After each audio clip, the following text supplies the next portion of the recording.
తెలంగాణ రాష్ట్రంలో సంచలనం సృష్టించిన ఫోన్ల అక్రమ ట్యాపింగ్ కేసు విచారణలో ఇప్పుడు విస్తుగొలిపే నిజాలు బయటికి వస్తున్నాయి. గత బీఆర్ఎస్ ప్రభుత్వ హయాంలో తెలంగాణ హైకోర్టులో పనిచేస్తున్న 18 మంది న్యాయమూర్తుల వివరాలు ఈ కేసుకు సంబంధించిన నిందితుడి కంప్యూటర్లో ఉన్నాయని తేలడం ఇప్పుడు హాట్ టాపిక్గా మారింది. వీరిలో 5 మహిళా న్యాయమూర్తుల సమాచారం కూడా ఉన్నట్టు తెలియవస్తోంది. ఫోన్ల అక్రమ tapping Telangana special intelligence branch మాజీ ఓఎస్డీ ప్రభాకర్ రావు నేతృత్వంలోని బృందంపై కేసు నమోదైన విషయం తెలిసిందే. మరోవైపు ఈ కేసులో అరెస్టైన పోలీసు అధికారులందరికీ బెయిల్ లభించింది. ఇంకోవైపు ప్రధాన నిందితులు ప్రభాకర్ రావు, శ్రవణ్ రావులను విదేశాల నుండి రప్పించడానికి ప్రభుత్వం ప్రకటిత నేరస్తుల అస్త్రం ప్రయోగించనుంది. ప్రభాకర్ రావు, శ్రవణ్ రావుల దొరక్కపోతే అసలు ఈ కేసు పరిస్థితి ఏంటి? ఈ కేసు ఎప్పటికీ తేలేను. Let us watch the story.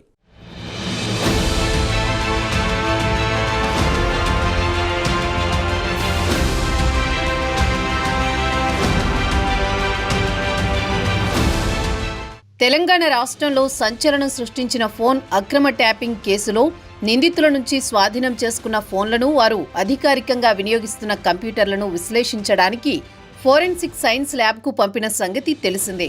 మూడో నిందితుడైన భుజంగరావు కంప్యూటర్ హార్డ్ డిస్క్కు సంబంధించి పోలీసులకు ఎఫ్ఎస్ఎల్ నివేదిక అందింది. ఆ కంప్యూటర్లో వివిధ రాజకీయ పార్టీలకు చెందిన నియోజకవర్గ స్థాయి నేతలు, ఎమ్మెల్యే అభ్యర్థులు, పలువురు న్యాయమూర్తుల ప్రొఫైళ్లు ఉండడం ఇప్పుడు హాట్ టాపిక్గా మారింది.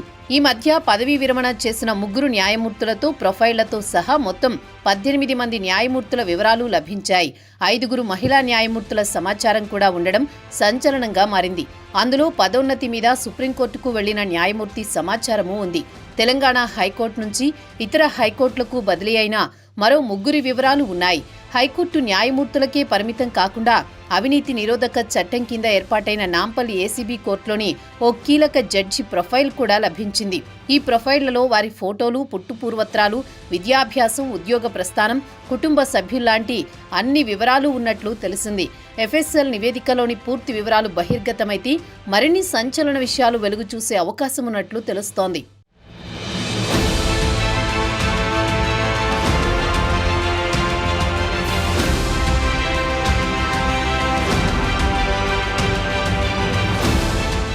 మరోవైపు ఈ కేసులో కీలక నిందితులైన సస్పెండెడ్ మాజీ అదనపు ఎస్పీ నాయని భుజంగరావు, మాజీ ఓఎస్డీపీ రాధాకృష్ణరావులకు హైకోర్టు షరతులతో బెయిల్ మంజూరు చేసింది. ఇప్పటికే మరో అధికారి తిరుపతన్నకు కూడా బెయిల్ మంజూరైన సంగతి తెలిసిందే. 8 వారాల పాటు ప్రతి సోమవారం దర్యాప్తు అధికారి ముందు హాజరు కావాలని షరతులు విధించింది హైకోర్టు. దర్యాప్తుతో పాటు కోర్టు విచారణను సహకరించాలని ఆదేశిస్తూ బెయిల్ మంజూరు చేసింది.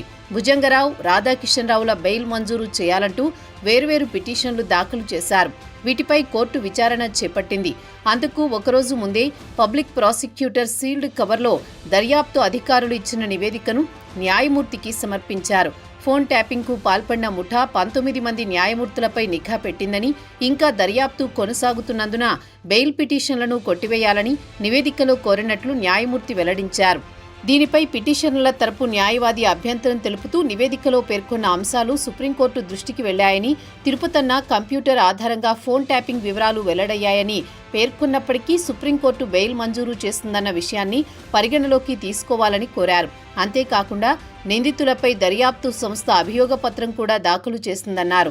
వాదనలు విన్న న్యాయమూర్తి నిందితుల దాదాపు 10 నెలలకు పైగా జైలులో ఉన్నారని, విచారణ ప్రక్రియ ఇప్పట్లో ప్రారంభమయ్యే అవకాశాలు లేనందున సుదీర్ఘకాలం నిర్బంధంలో ఉంచలేమని బెయిల్ మంజూరు చేశారు.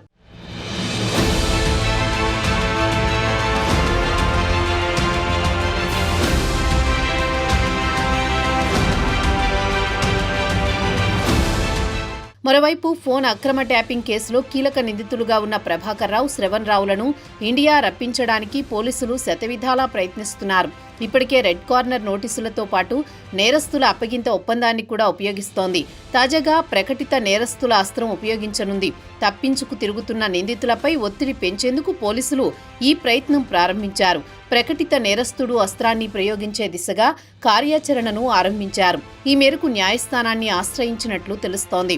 దర్యాప్తును ముందుకు సాగనీయకుండా తప్పించుకు తిరుగుతున్న స్పెషల్ ఇంటెలిజెన్స్ బ్రాంచి మాజీ ఓఎన్జీ ప్రభాకర్ రావుతో పాటు మరో కీలక నిందితుడు శ్రవణ్ రావును ప్రకటిత నేరస్తులుగా నిర్ధారించే దిశగా కసరత్తు చేపట్టారు. గత ఏడాది మార్చి 10న పంజాగుట్ట ఠాణాలో కేసు నమోదైన వెంటనే విదేశాలకు పారిపోయిన వారిద్దరూ విచారణను ఎదుర్కోకుండా తప్పించుకు తిరుగుతున్నారు. వారిపై రెడ్ కార్నర్ నోటీస్ జారీ చేయించే దిశగా పోలీసులు ప్రారంభించిన ప్రక్రియ అడ్డుకునేందుకు శతవిధాలా ప్రయత్నిస్తున్నారు. తమ పాస్పోర్ట్లను రద్దు చేయొద్దంటూ విదేశీ వ్యవహారాల శాఖ వద్ద దరఖాస్తు చేసినట్లు తెలుస్తోంది. దర్యాప్తు ముందుకు సాగాలన్నా, ఈ దందాలో రాజకీయ నేతల ప్రమేయం ఆధారాలను బహిర్గతం కావాలన్నా వారిని విచారించాల్సిన అవసరం ఏర్పడిందని పోలీసులు పేర్కొంటున్నారు. వారిని ఎప్పటిలోగా అరెస్ట్ చేస్తారంటూ న్యాయస్థానం ప్రశ్నించిన నేపథ్యంలో అందుబాటులో ఉన్న అన్ని మార్గాలపై పోలీసులు దృష్టి సారించారు.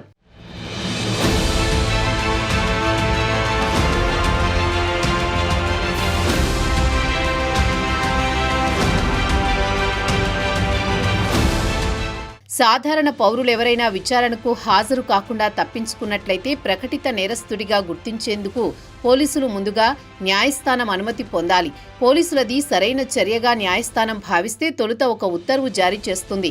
దాని ప్రతులను నిందితుడి నివాస ప్రాంతంతో పాటు బహిరంగ ప్రదేశాల్లో అతికిస్తారు. కొన్ని సందర్భాల్లో దినపత్రికల్లోనూ ప్రకటన ఇస్తారు. ఆ ఉత్తర్వులు వెలువరించిన 30 రోజుల్లోగా నిందితుడు న్యాయస్థానం ఎదుట హాజరు కావాలి.